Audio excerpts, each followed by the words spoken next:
Ossie. Hello, Mikel. I was just going to ask you, on the back of what happened in May, was that one of the most disappointing nights that you've had as Arsenal manager? And it really seemed to affect the players, but I mean that in a positive way, because some of the setbacks that they had last season seem to have inspired them and given them a momentum this season that is maybe helpful. Well, it was a very difficult day, especially the way the game developed and what actually happened in the game. But obviously, you learn a lot from difficult moments. We certainly did.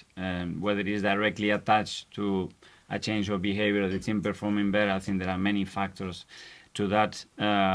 But hopefully, we have learned some lessons from that day, and we still have something there for Sunday.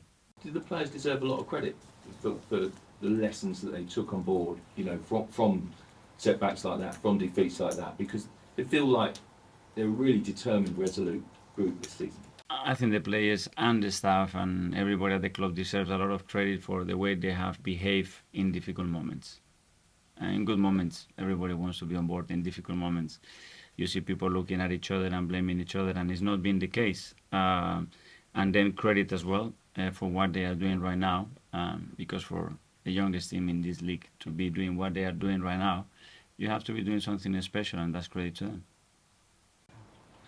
Okay, well, I know you don't want to talk about the charges or what Antonio Conte said last season or what people have been saying about your behaviour, but do you care about the reputation of you or how your players are perceived and how the team? I care a lot about the reputation of the club, especially. Mine I cannot control. I am who I am, you know, and I try to do my best to defend the players, to defend the club, and that comes down with certain people that they won't like it. It's for sure. If everybody would like it, it wouldn't be very good. But you're obviously a representative of the club and ambassador, so if you care about the reputation of the club, do you not care about how people perceive you and your behaviour? And it's not that I don't care, but I care a lot more, especially when I'm doing my job. When I'm sitting at home, I care about what my wife thinks and what people think, but you don't see it. But when I'm in the public, I care a lot. Okay, what can we do? This is the best for the club and the best to defend the players, and this is my role as well. In the game last season, 3-0, you conceded a sort of soft early penalty, then you went down to 10 men, and the players almost seem to be sort of suckered in by Tottenham and sort of drawn into making fouls. Is that something you'll have to be a bit more sort of canny about this time? Because Tottenham did seem to make a lot of go down quite easily last season. We can control. There are certain decisions we're not be able to control, and that would happen again on Sunday. And I agree that we have to control what we can control, and there are certain things that we can do better. I mean, in the past when Arsenal had sort of disappointing results, it was quite often have a hangover and you'd go 2 or 3 games where they wouldn't win.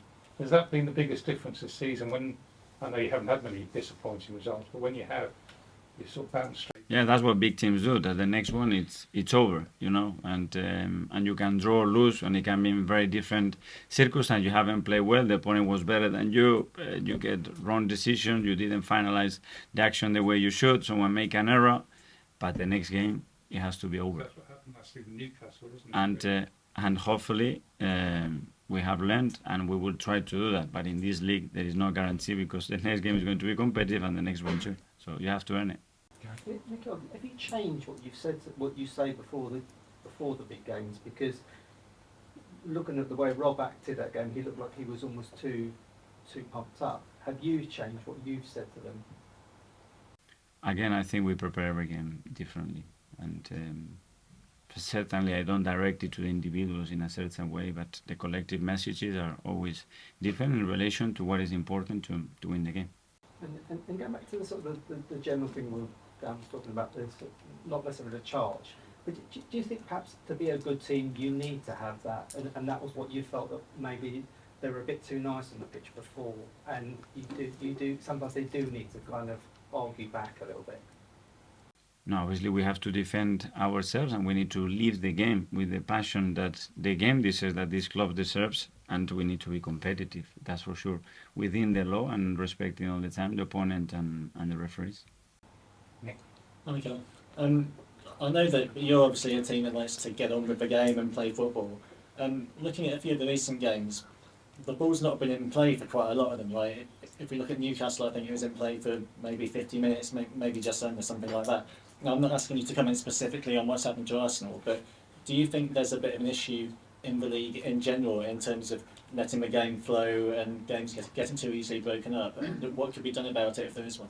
Well, we have all the data in the world now, so it's clear that the intention is to play as much as possible, and for the show and for the quality of the events, I think is the best thing to do. So I think whoever is in charge of that, they will make the right calls. Like we have made other things with the multiple system, for example, to make the game faster and have as much as possible the game flowing. So you don't think there's an issue in terms of maybe teams that don't like to get on with the game? There are games that you play more than others, and I think that can easily get modified. And I think that's one of the aims in the game. You've seen in the World Cup what they've done. So it's a really simple thing to do. And if that goes borderline to an area where it's not good for the Premier League, I'm sure that they will get some things done.